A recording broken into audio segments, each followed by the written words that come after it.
Hey guys, I'm Johan Binueva and welcome back to another cable related video. In today's video, we will be looking at the JWK Lagoons from Squishy Types. It is a budget 5-pin tactile switch that in my opinion is unprecedented for its price. This may look like a Cherry MX Blue, but don't be fooled as this switch is so much more tactile than my RK Browns I've been using before.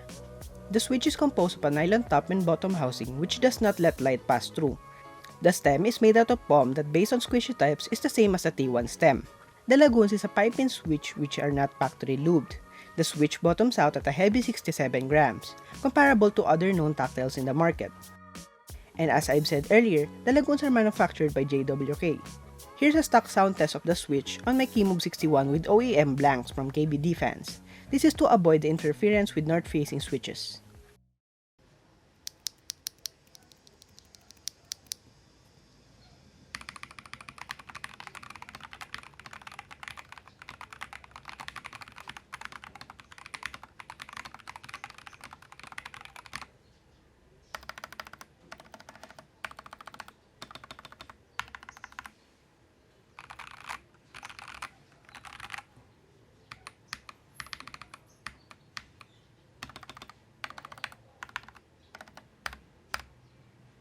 As you've heard from the sound test, the switch is pretty talky out of the box. But the thing you might also heard is the really audible lip ping, something we can remove upon lubing these switches. Here's a before and after test of how lubing affects the Lagoon's sound.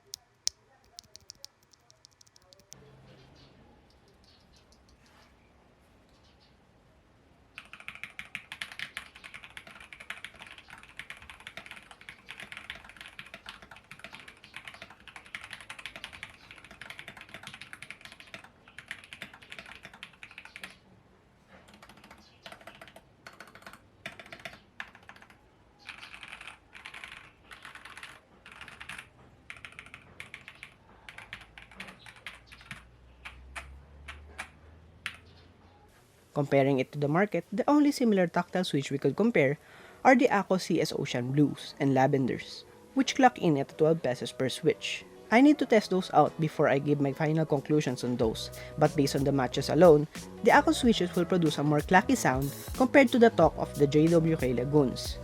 Ultimately, it's your preference on which sound profile you'd want most, plus the spring weight on the switches.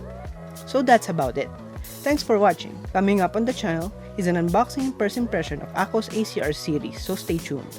Until then, I'm John J. Binueva, and I'll see you on the next video.